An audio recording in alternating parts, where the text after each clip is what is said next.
14 اگست بھی عنقریب آنے والی ہے، جوش و خروش سے یوم آزادی منایا جائے گا۔ یوم آزادی کے حوالے سے کچھ باتیں آپ کے سامنے رکھنی ہیں۔ اچھی بات ہے، لوگ یوم آزادی مناتے ہیں، اپنے ملک سے محبت کا اظہار کرتے ہیں۔ ہم بھی ہر سال 14 اگست کے موقع پہ کوئی نہ کوئی ایونٹ رکھتے ہیں، کوئی ایسا پروگرام رکھتے ہیں جس سے لوگوں کے اندر ملک کی محبت پیدا ہو۔ لیکن یہاں ایک بات کا سمجھنا بہت ضروری ہے، وہ یہ ہے کہ اس کائنات کو بنانے والی ذات اللہ کی ذات ہے۔ ہمیں مختلف قوموں میں تقسیم کرنے والی ذات اللہ کی ذات ہے۔ بعض لوگ ملک کی محبت میں حدود سے تجاوز کرتے ہیں، بلکہ یوں کہنا چاہیے کہ ملک سے محبت کے اظہار میں حدود سے تجاوز کرتے ہیں۔ ان کو یعنی محبت نہیں ہوتی، مگر محبت کا جو اظہار کا انداز ہوتا ہے اس سے ایسا لگ رہا ہوتا ہے کہ ان سے بڑا محب وطن کوئی ہے ہی نہیں، لیکن وہ ملک کی بنیادوں کی دھجیاں اڑا رہے ہوتے ہیں۔ 14 اگست کے موقع پہ آپ نے دیکھا ہوگا، بعض مواقع پہ، بعض جگہوں پہ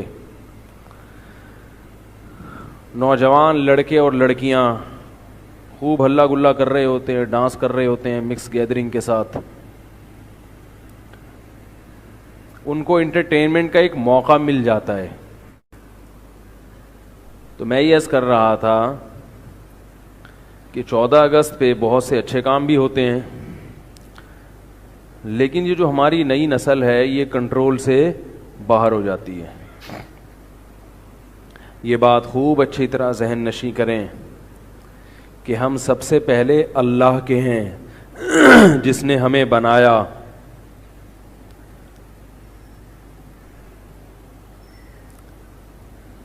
اور قیامت کے دن اللہ سب سے پہلے اپنے بارے میں سوال کرے گا۔ تو ملک سے محبت تو کرنی چاہیے کیونکہ ملک کی حفاظت اس پر موقوف ہے، لیکن وہ محبت بھی کسی تمیز کے دائرے میں ہونی چاہیے، ادب کے دائرے میں ہونی چاہیے۔ بالکل ایسے ننگ دھڑنگ ہو جانا، بعض جگہوں پر تو شرابیں بھی پی جانے لگی ہیں، تو یہ پاکستان کے نظریے کے ساتھ بہت بڑی غداری ہے۔ جن لوگوں نے پاکستان بننے کے لیے قربانیاں دی تھیں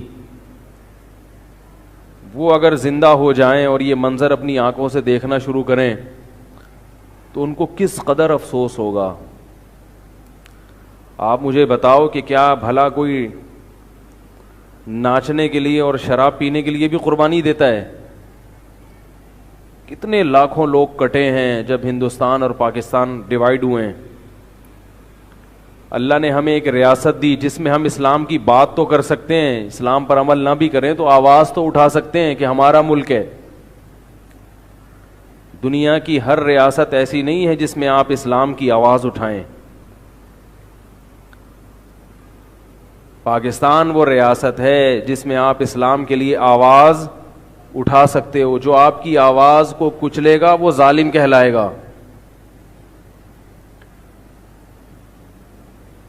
تو اس لیے بات میں یہاں سمیٹتا ہوں، جو اصل موضوع ہے وہ میرا یہ نہیں ہے، ایک چھوٹی سی بات تھی جو ذہن میں تھی کہ 14 اگست آ رہا ہے تو بالکل مادر پدر آزاد نہ ہو جائیں۔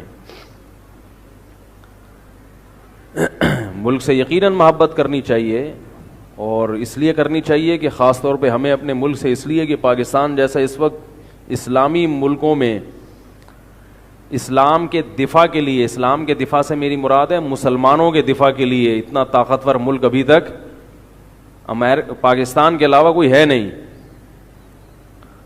اگر پاکستان اللہ نہ کرے راستے سے ہٹ گیا تو آگے پھر اسلام دشمن قوتوں کے لیے ریاستوں کو ہڑپ کرنا کوئی مشکل کام نہیں ہے۔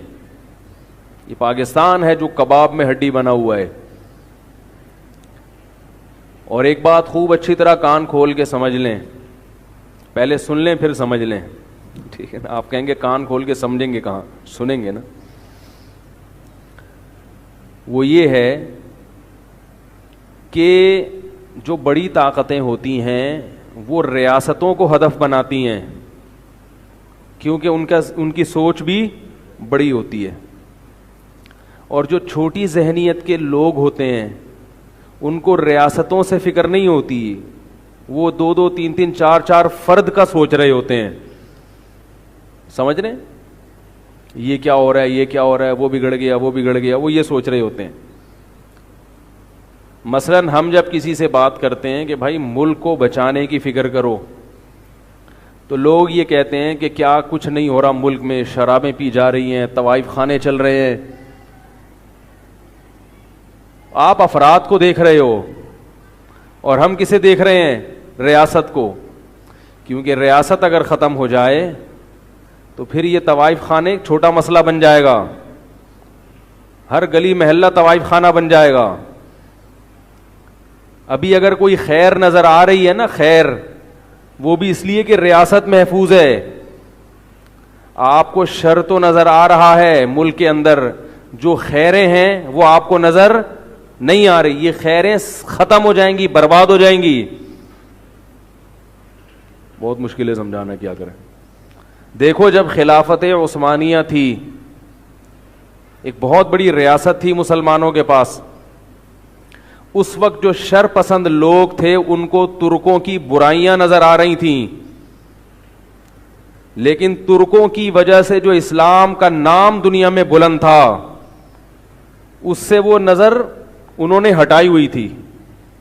وہ کہتے تھے ترک قبر پرست ہیں, ترکوں میں یہ بدعتیں ہیں, یہ مسئلہ, یہ مسئلہ.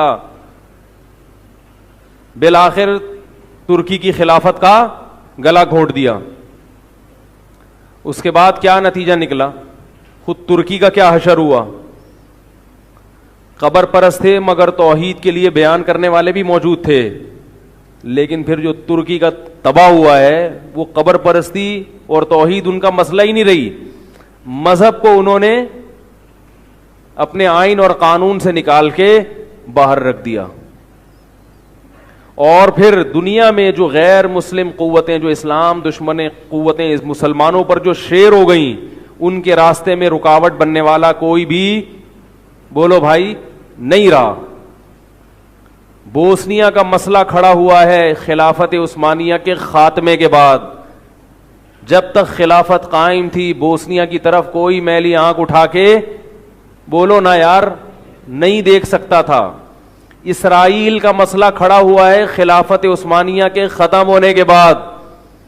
جب تک خلافت عثمانیہ تھی فلسطین مکمل کس کے ہاتھ میں تھا, مسلمانوں کے ہاتھ میں تھا. کوئی یہودی آنکھ اٹھا کے بھی نہیں دیکھ سکتا تھا.